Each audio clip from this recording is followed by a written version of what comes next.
अस्सलाम वालेकुम, welcome to our channel Miskin learning. इस वीडियो में हम कर रहे हैं stopping by woods on a snowy evening का English workshop. Let's get started. Put tick mark in front of true statement और cross mark in front of false statement. सही statement के आगे टिक मार्क डालना है और गलत स्टेटमेंट के आगे क्रॉस मार्क डालना है। पहला statement, the speaker stops to watch rain falling among the trees. The statement is false. Speaker बारिश देखने के लिए नहीं, बर्फ देखने के लिए यानी स्नो देखने के लिए रुकते हैं। The owner of the woods is known to the speaker. True.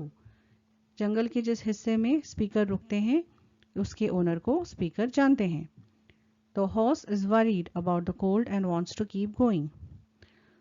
True. क्योंकि जो उनका घोड़ा है वो वहां रुकना नहीं चाहता, वो वहां से जाना चाहता है। Fourth, the speaker doesn't emphasize upon the beauty of woods he is passing through. The statement क्या कह रहा है कि स्पीकर जंगल की खूबसूरती के बारे में नहीं बताना चाहते हैं। ये बिल्कुल गलत स्टेटमेंट है क्योंकि हमारी पूरी पोएम इसी पर बेस्ड है। Find out line or lines from the poem as a proof for the following explanation. जो हमें यहाँ पर explanations दिए गए हैं, हमें उनका सबूत ढूंढना है हमारी पोएम से। पहला क्या है? There is no one to catch the speaker trespassing. जो स्पीकर है वो ट्रेसपास कर रहे हैं यानी किसी की प्रॉपर्टी में बगैर इजाजत के जा रहे हैं। इसका क्या सबूत है? तो पोएम की कौन सी लाइन है ये? He will not see me stopping here to watch his woods fill up with snow. दूसरा statement, The little horse draws his master's attention. जो छोटा घोड़ा है वो अपने मालिक का अटेंशन चाहता है, तवज्जो चाहता है। ये कैसे पता चलता है? He gives his harness bells a shake. Harness bells यानी जो उसकी लगाम में लगी हुई घंटियां हैं। His horse seems anxious to keep going. जो उनका घोड़ा होता है वो anxious है, anxious यानी फिक्रमंद लग रहा है। ये कैसे पता चलता है? To ask if there is some mistake. To ask if there is some mistake, उसके ठीक पहले कौन सी लाइन है पोएम में? He gives his harness bells a shake. तो घोड़ा क्या करता है? अपनी घंटी हिलाता है और अटेंशन चाहता है अपने मालिक का। उसे ऐसे लगता है कि कुछ गड़बड़ है, हम कुछ गलत कर रहे हैं। इससे हमें पता चलता है कि horse was anxious. Next statement, the speaker prefers to stay but is forced to move onwards. यानी स्पीकर चाहते हैं कि वो रुक जाएं, लेकिन उन्हें आगे बढ़ना जरूरी है। ये कैसे पता चलता है? The woods are lovely, dark and deep, but I have promises to keep and miles to go before I sleep and miles to go before I sleep. Next line, the poem is set in the bygone era. Bygone era यानी गुजरे हुए जमाने की दास्तान है। ये कैसे पता चलता है? My little horse must think it is queer to stop without a farmhouse near. तो हम क्या देखते हैं? हम देख रहे हैं कि हमारे जो स्पीकर है वो घोड़सवारी कर रहे हैं। आजकल के ज़माने में कोई घोड़सवारी करके यहाँ से वहाँ नहीं जाता है और फार्म हाउस की बातें कर रहे हैं, यानी जंगल में या खेतों में जो बने हुए घर होते हैं। आजकल तो गांव में भी ऐसे घर मिलना मुश्किल होता है। The poem is believed to have a reference to the poet's life itself. What could the following signify? Choose from the bracket below. तो ये जो हमारी पोएम है ये हमारे शायर की जिंदगी के बारे में बयान कर रही है। रेफरेंस यानी हवाला देना किसी चीज का। तो वो इस पोएम के जरिए अपनी जिंदगी की कहानी बता रहे हैं। नीचे पोएम की कुछ लाइनें हैं और कुछ वर्ड्स हैं और हमें बताना है कि उनकी जिंदगी से रिलेटेड कौन सा वर्ड इससे मैच करता है। सबसे पहले है द स्पीकर्स जर्नी। ये बता रही है उनकी लाइफ यानी उनकी जिंदगी का सफर। स्नोई इवनिंग, ओल्ड एज यानी उनकी ढलती उम्र के बारे में।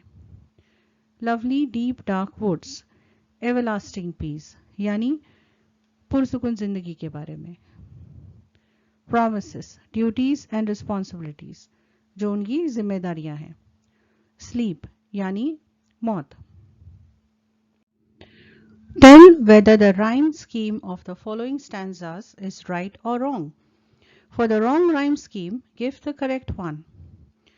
राइम स्कीम्स यहाँ पर हमें दी गई हैं, हमें बताना है कि ये सही है या गलत है। हम पहले पोएम की तरफ नजर डालते हैं। हमारी पोएम में 4 स्टैंजास हैं। उर्दू में स्टैंजा किसे कहते हैं बच्चों? नज़म की हर एक लाइन को हम क्या कहते हैं? मिसरा। और ये जो मिसरों का ग्रुप होता है उसे हम कहते हैं मिसरों का बंद। मिसरों का बंद होता है स्टैंजा। तो हमारी इस पोएम में 4 स्टैंजास हैं। अब यहाँ पर हमें क्या दिया है? स्टैंजा 1 A क्या ये सही है? चलिए देखते हैं। आखिरी वर्ड हर एक लाइन का चेक करेंगे। तो ये है नो, दो, ये दोनों राइम करते हैं। तीसरा है हियर, लेकिन हियर इन दोनों के साथ राइम नहीं कर रहा है। और चौथा है स्नो। तो हमारी राइमिंग स्कीम कैसे होगी?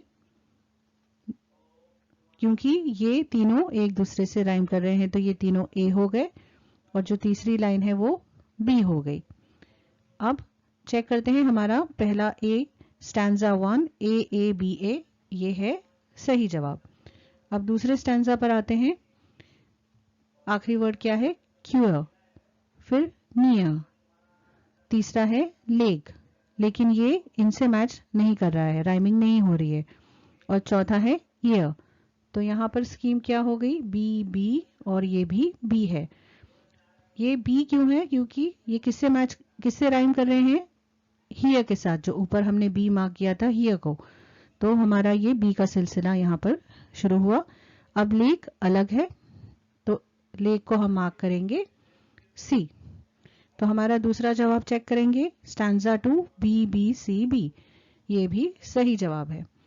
अब स्टैंजा 3 आखिरी वर्ड है शेक, मिस्टेक। थर्ड वर्ड है स्वीप, ये इनके साथ राइम नहीं कर रहा है। फोर्थ वर्ड है फ्लेग। अब यहाँ पर क्या है? सी, क्योंकि ये किसके साथ राइम कर रहे हैं? लेक के साथ। और ये भी सी। अब ये स्वीप क्योंकि अलग है, ये हो गया डी। अब आंसर चेक करते हैं। स्टैंजा 3 C ये भी सही जवाब है। अब आते हैं चौथे स्टैंजा पर। किससे शुरू हो रहा है? ये शुरू हो रहा है डीप से। डीप किसके साथ मैच कर रहा है, राइम कर रहा है? स्वीप। तो अब हमारा शुरू हुआ सिलसिला डी का। अगला वर्ड है कीप, स्लीप, स्लीप। अब ये सब क्या हो गए? डी। तो हमारा स्टैंजा 4 यहाँ पर क्या दिया है? डी। तो ये गलत जवाब हो गया क्योंकि सही राइमिंग स्कीम क्या है? D. Give your own rhyming words for the following. बच्चों, पहली जमात के बच्चों के लिए एक वीडियो है राइमिंग वर्ड्स। हमने राइमिंग वर्ड्स को उर्दू में भी इसमें समझाया है। बहुत ही प्यारा सा लेसन है, आप चाहें तो इसे देख सकते हैं, लिंक डिस्क्रिप्शन में मिल जाएगा। शुरू करते हैं। House, mouse, woods, goods, easy, breezy, wind, grinned, dark, shark, watch, notch. Match the lines of the poem with their figures of speech. पहला है Whose woods these are? I think I know. इसका जवाब है inversion. Inversion क्यों है? क्योंकि sentence देखिए कैसे लिखा है, Whose woods these are. ये सवाल से शुरू हो रहा है, Whose woods. तो ये कंप्लीट सेंटेंस कैसे होना चाहिए था? Whose woods are these. ये सही तरीका होता है, लेकिन यहाँ पे are these की बजाय these are कर दिया है, यानी इन्वर्ट कर दिया है, इसलिए ये है इन्वर्जन। दूसरा है The woods are lovely, dark and deep. ये है एलिटरेशन। एलिटरेशन में क्या होता है? जो अल्फाज है वो एक ही हुरूफ से शुरू होते हैं या एक ही साउंड से। तो यहाँ पर देखिए क्या है? डार्क एंड डीप, ये दोनों डी से शुरू हो रहे हैं।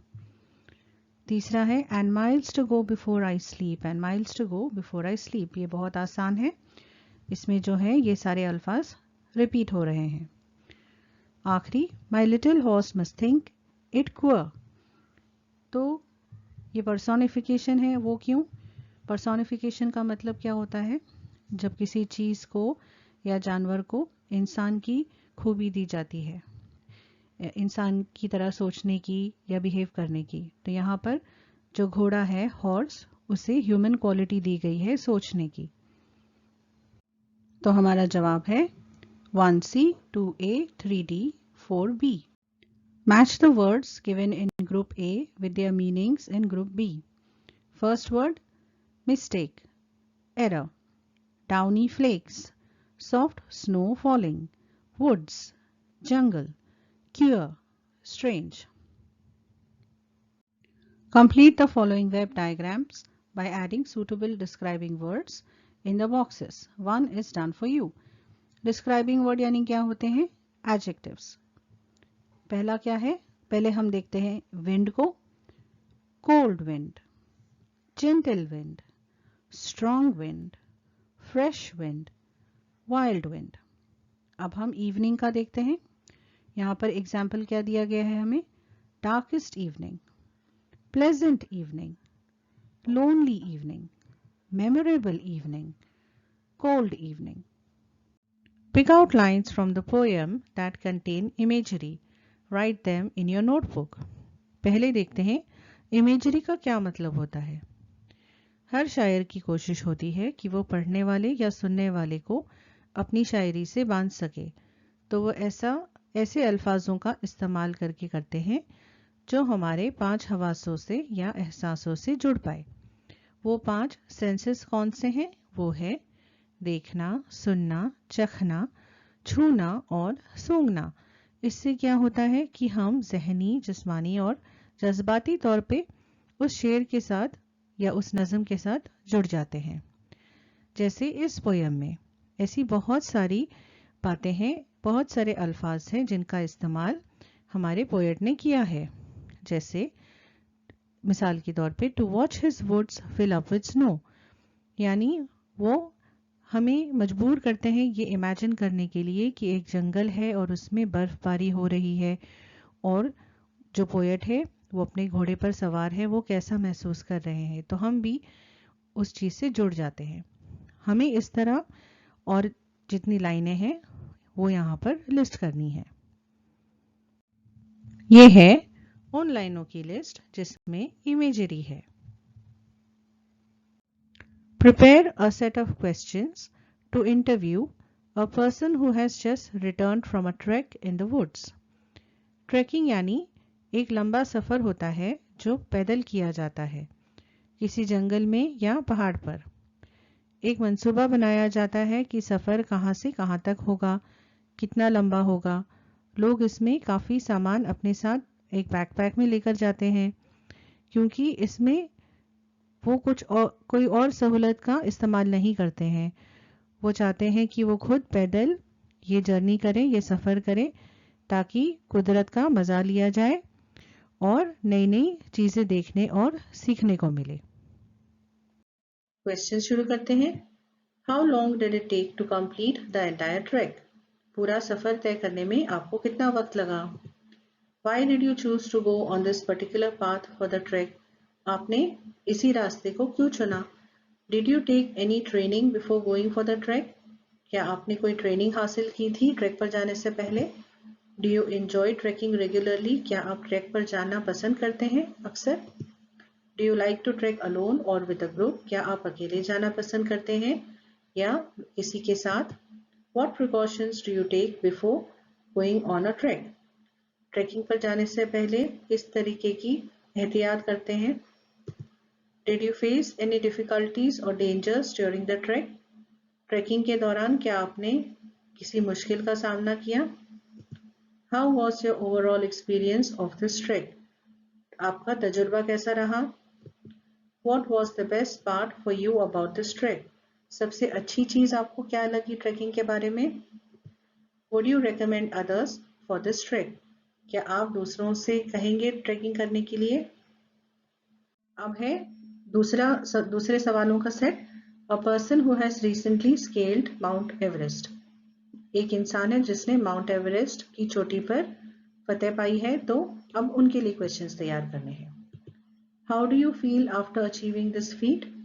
Describe the scenario when you reached the top. What training did you go through before scaling Mount Everest? What precautions did you take before starting on your journey? Who accompanied you in your journey to the top of Mount Everest? Did the harsh weather affect you in any way? How long did it take to scale up Mount Everest? Were there any unforeseen circumstances that you were not expecting? What was the biggest challenge of scaling Mount Everest? Do you plan to scale up any other major mountains in the near future? अगर आपको कोई भी सवाल पूछने हैं तो आप comment section में पूछ सकते हैं या miskinsabila@gmail.com पर ईमेल कर सकते हैं। उम्मीद है बच्चों आपको इस वीडियो से कुछ मदद मिली होगी। अगर आपको ये वीडियो पसंद आया तो प्लीज़ इसे लाइक करिए और अपने दोस्तों के साथ शेयर करिए और हमारे चैनल को सब्सक्राइब करना ना भूलें। मिलते हैं अगले वीडियो में। अल्लाह हाफिज़।